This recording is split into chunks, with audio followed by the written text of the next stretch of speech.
First, boil the broccoli in hot water for about several minutes to 10 minutes until soft, and then blend using the hand mixer with the chicken stock and milk or heavy cream.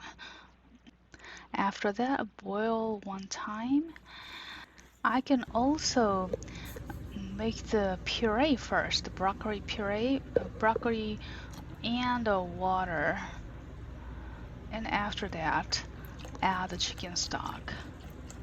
And then add the milk or the heavy cream.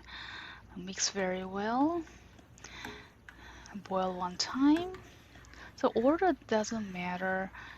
I can make a puree with a little bit of hot water, the cooked broccoli, and then add a chicken stock and the milk or heavy cream, or just add them all at once and mix it using the hand mixer.